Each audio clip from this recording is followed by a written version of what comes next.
Hey everybody, it's me. It's been a while. So basically the update now is I bought a new toy. And I'm gonna show you what it is in a minute. I'm gonna give some time for people to come in. As some of you may know who have been following me for a while, you know I love to cook. I have this whole thing when it comes to culinary and food and recipes, and I like to try recipes and do stuff online. The problem has always been I don't have a kitchen like they do on TV, where they have the stove and the sink and everything right in the middle. So I have a sink over here, which I'm not going to show you because there's dishes in it. But I haven't been able to like really get the setup. And I was like, you know what? I should just get something so I can sit here and set the camera up at a good angle so you can see what I'm cooking and what I'm making. So enters my new toy. So this is what I got today. As you can see, it is a portable double burner. So I'll be able to start doing my cooking shows again. Go ahead and take it out the box with y'all. Oops, wrong way. So what I like to normally do is like I was working on perfecting my Japanese egg omelet. I went and got a special pan for it and everything. I've done risotto from scratch. I've made all different types of things, but because of, as you can see where my stove is, it's not a good area for me to get cameras and lights where you can see me and actually see what I'm doing. So I've always wanted to come out so I could do more cooking where you can see what I'm doing versus just seeing the final product. Now, of course, what comes along with this is the fact that now I'm really going to have to find people who are willing to come out their house and actually get some food, because I can't eat everything I cook. Sometimes it's just too much food for me. And sometimes it's just stuff that I really don't want to eat, but I really wanted to try so I can have like a little bit of it, but I can't really eat it. So when I was at Walmart today, my whole plan of Walmart was not to get this. I did not leave this house with the intentions of buying this at all, right?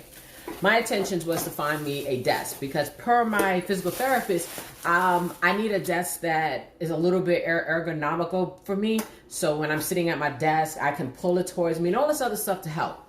So while I was at the store, I was like walking around because I was also getting ready to go on a trip, everybody. When am I not tripping, right? I was trying to find some of the little floaties for your drinks for the pool, and I walked by and I saw this. And I was like, maybe I should get this. And there was two up there. And the reason why I got this one was because the weight was heavier. You know, the other one was only about $5 cheaper, but it felt really thin and really light in the box. And I need something sturdy for me when I'm cooking and doing different things. So I like about it, it's very heavy, people. I like that it has two different, I feel like I have a DJ. It has a big one and has a small one. So this is 8-inch and this is 6-inch. So I definitely like that. And one of the other things I want to be able to do is, since being in San Antonio, I have definitely, let me do my little waves.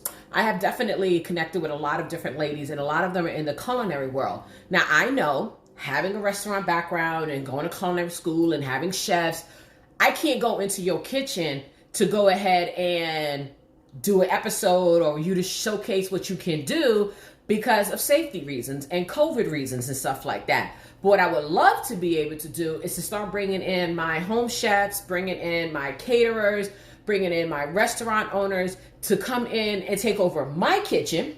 It'll be clean for you guys. And that way you'll be able to work off of this beautiful thing. It really is heavy, people. Like every time I pick it up, I remember it's kind of heavy, you know, or even what I would love to be able to do is those who are local chefs, local health nuts, but know how to like, you know, cook it up in the kitchen to show us how to make healthier versions of things that we like. That would be a great thing. I have the whole camera set up and everything so people can watch and, yeah, I'm not going to do it when it's hot, but watch the show, watch what's going on, and actually see everything that we're doing. You know, some would be live, some would be recorded and posted later, but I love it. It's nice. For those of you who haven't seen it, it is beautiful. And what we're going to do is we're going to take this little twisty thing off so I don't try to plug it up while it's still twisty. You know, I got the insurance. Always get the insurance when you buy these kind of things, whether it is an oven, any kind of technical, electrical. The reason why I say get the insurance because you just never know. And knowing me, I'm liable to drop something, you know. I get that from my middle sister. So, where are my scissors? That's another thing. Ugh, in this house, I can never find my scissors. I actually had to buy a whole new set of kitchen scissors because I lost the original one, which happens with me. So luckily, the way my kitchen is set up, I do have plugs on both sides of my island. And on that side, I have USB plugs. So there's plenty of sides to actually do a lot of different types of cooking. So I have it on. So it says, warning, hot surface. So don't do this, right? So this is it. Oh, man, it's so heavy. And it has the lights, so you can see it's on, and I can turn it on. And it's low all the way to high. You know, so it's really simple. Really simple. And I wanted to get something electric. The other one, I couldn't quite tell if it was electric, and I couldn't tell how it was powered. You know what I mean? I wanted something that I could plug in. And what's great about this is when I'm done, I can clean it up, put it away, and store it out of sight when I'm not going to use it. This is also great if, say we are going someplace to somebody's house and we need extra eyes, or if I want to take this out to my pool, because my pool does have a grill, but come on. You know, we need this by the grill too. You need some flat surfaces to do some cooking, you know what I'm saying? So now the question is, what are some things I should cook? What should I prepare? Now that peaches are back, and I believe peaches are coming back, I'm definitely going to make my peach cobbler. I make my peach cobbler on the countertop, and I make it with alcohol. Most of the time, brandy or whiskey is what I make it with, and it's amazing. But here's the problem, people. I can't let that stuff sit in my house. So if I make a boozy peach cobbler, somebody need to come eat it. So the whole plan is when I do my recordings, when I do my cookings, people are here to be the audience and eat the food for me. So I only have a little bit left in the house. You know what I mean? So I really... Okay, make sure it wasn't too hot before I accidentally touched it. Let me unplug it to save myself, because you know me. I'll be like, yeah, hi. So yeah, that's my new toy. I'm really excited about it. But that's me. For my dream kitchen is going to be a big island with a stove in front of it, and a little sink. It doesn't have to be a dishwashing sink, but like a rinse sink, you know what I mean? So I can rinse vegetables and my hands and stuff like that, with the stove in the middle, as well as a nice oven above it. And that way I can do all of my cooking in front of the people. One of the biggest pet peeves I have when it comes to a lot of these homes and apartments, and I get why they do it, but I hate the fact that the stove and the stove top is always facing the wall. Because if you have a bunch of people, this is it. This is what they see. While you're trying to entertain, they see your backside. And I want to entertain with them. I want to be cooking right there with them. I want to lay out the food in front while, you know, things is done. Because if you have a good size island, you literally can cook and play and serve straight from your island without having to take up your dining room space. You can use a good size island as your dining room area to place everything, and people can just go and sit at the table with their food versus having all the food in front of you, especially if you're doing like a social type event, not necessarily like a real sit down dinner or something. But that's the kind of vision that I have. I want to be able to do all of my cooking, and my real goal is to be able to set this all up so I can cook a full meal or cook something for everybody so people can watch it, so I can do lives on my IG page, which is passports_plates, and do some more for my YouTube, especially with, I have so many recipe books. I got Indian cooking, sauces, Japanese cooking, Thailand, 4 ingredients, Grand Diploma cooking courses. I have a True Blood cookbook, everybody. I even have the cookbook that's been passed down from my grandmother. Granted, it's like not bound or anything anymore, but it's still here. I have catering books, appetizers, sushi books. I have a True Blood drink book too, so if you love True Blood. Lisa, I'll make a peach cobbler. I've never made a pear cobbler, but I'll make a peach cobbler. But I don't need you to be my audience. I need you to eat it. Yes, Z, True Blood. I have 2 True Blood cookbooks. I even got a book that tells me 365 ways to cook seafood and shellfish. I even have a cookbook that has traditional recipes for Africa. I go to bookstores sometimes and just grab some. Let me show you. Like, I'm not even sure where or how I got this book, but I go to cookbooks and says, oh, that looks interesting. Let me grab that. So this one here is Vibration Cooking, or the Travel Notes of a Geechee Girl. That's the South Carolina type thing. So this has all different types of recipes like pasta, ambrosia, how to do the so-called okra gumbo. It tells you about third world onions. It gives you how to make meatballs. Even tells you how to make pig's feet. I'm not doing that one. You can't pay me enough to do pig's feet or chitlins. We're not doing that. So this is not just a cookbook. This also has like stories and stuff in it. You know, it gives you information, things like that. So yeah, I don't even know when or how I got this book. I had to have gotten it when I was in South Carolina. That's the only thing I can say about that. You know, I have some other cookbooks over here too. I have a cookbook for almost everything. The whole idea is I don't eat a lot, but I cook a lot. I grew up in the house and it was 4 of us and we had to cook for not just the 4 of us, but we had to make it last for a couple of days. So it just made more sense on Sunday, make a big meal and stretch it out and just add like sides and stuff. So that's how I got accustomed to cooking for multiple people for multiple days. And then when I got into the military, you know, we didn't really do a lot of cooking in our barracks, but you know, when we did do something, you know, because some of us had hot plates. My grandmother got me a little hot plate thing, you know. So when we did do something, it was normally for a bunch of people. You know what I mean? So, and when I got to culinary school, there was no thing called the 1 or 2 meal thing. You was making for 4 to 5 people, 10 people, 12 people. And if you had restaurant class, you was making for 50 people. You know, so I got accustomed to making large amounts of food for people. You know, so I'm going to see what's going to come up. I'll gladly take some suggestions of different things that I could be doing. I'll even take themes for shows. And if you're in the San Antonio area, tag anybody that is a caterer, a chef, a restaurant owner that wants to do something a little bit more intimate instead of doing something at the restaurant, because, you know, we may not be able to with health and COVID. But if they want to do something a little bit more intimate, one-on-one, maybe come here, or maybe we can do a cooking class where, you know, they tell me what to do while I'm cooking it. So they have to give me the instructions while I'm doing it. So that'll be fun. You know, I have all the ingredients and then they got to tell me what to do, and hopefully it comes out. It should come out great. It may not come out chef level, but it'll come out edible. How about that? So yeah, I wanted to show you that. Other than that, nothing else is really going on. You know, still recovering from my knee surgery. That's getting much better.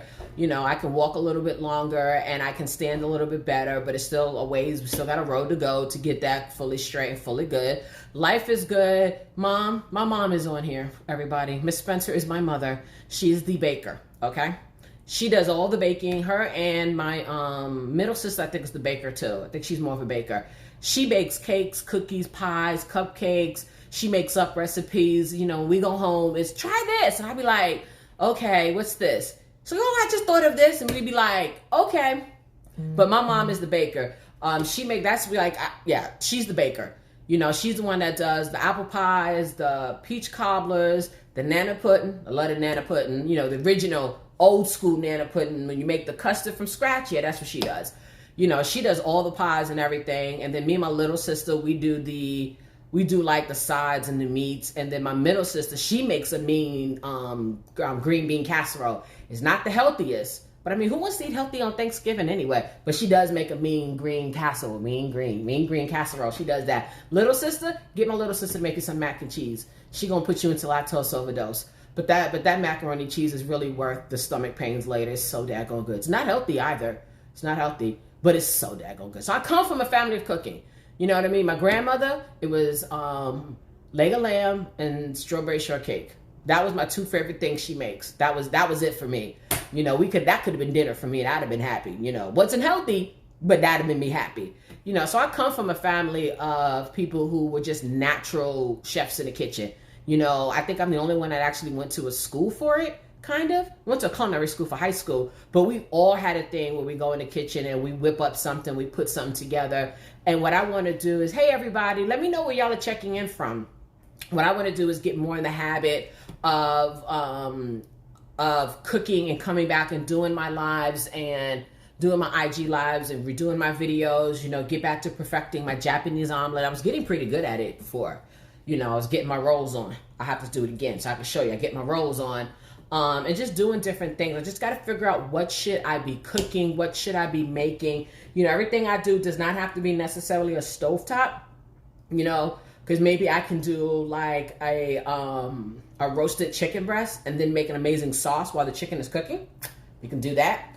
But give me some ideas, people. So I look forward to checking back later and seeing all your different ideas and different recipes in my new toy. No, this is not DJ. I get to cook on this.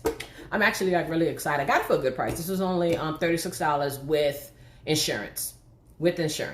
So I actually think that was a really good idea. But I think the first thing I am going to do is peach cobbler because I have my crust, plenty of alcohol. I just need peaches.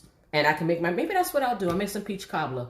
Ooh, shrimp scampi. That's right, Mom, shrimp scampi. I did make a good shrimp scampi for Christmas. I just know it was buttery. Wasn't healthy, but it was good. I think that's going to be my tagline. Wasn't healthy, but it was good. The shrimp scampi actually came out really, really good. And what I did with the shrimp scampi sauce, again, wasn't healthy. But I took the lobster and I used the leftover sauce from the shrimp and I dipped the lobster inside of the sauce and then put the lobster back on the table and then put the shrimp back in the sauce when it was all said and done. So yeah, it was really good. It was really, really good. So shrimp scampi. I have shrimp actually, and I just bought some garlic butter. You know what? I can actually do that a lot sooner than I can do peach cobbler without necessarily having to leave the house. And you know what I just learned too? And then I'm gonna let y'all go. And I felt really slow because I should have known this because I'm taking my nutrition classes right now. I never knew that ghee, Ghee, was just clarified butter. I thought this was just some special butter that was used in Indian culture. I did not know it was clarified butter. Do you understand how that changes the seafood game for me? So understand when you dip your seafood, whether it's shrimps, lobsters, crabs, in butter, it is better in a seasoned clarified butter. Clarified butter is when you melt your butter down, unsalted butter, not margarine, butter, in a pan, and then afterwards you let it cool. And then once it cools, all the fat rises to the top. And then you cut that fat out and you could save it and store it for something else. But what's left over is your clarified butter. That's what we're supposed to be dipping our stuff in. And these stores around here just be melting butter and adding stuff to it to make it saucy, but it ain't real clarified butter. So next time I go to the store, sister will be stocking up on some ghee and using clarified butter for so many different things. You can cook with clarified butter. It's not just for seafood, but you can cook with clarified butter. And I'm going to look it up. And I think clarified butter will actually be a little bit healthier than just doing the butter with all the fat, especially if you're not supposed to be having a lot of fat. Even though I'm learning, I need to increase my fat to work with the nutrition plan and my nutrition classes I'm doing. Don't worry, don't ask. It's really hard to try to eat healthy when not always healthy, but it's good. So I'm gonna let you guys go. I look forward to seeing where you're from, recipes I should do, drop links. If you think there's a cookbook I should look at. And Mom, I do have the Baking Bible. Never opened it. Yeah, I'm gonna save that for when you come visit me.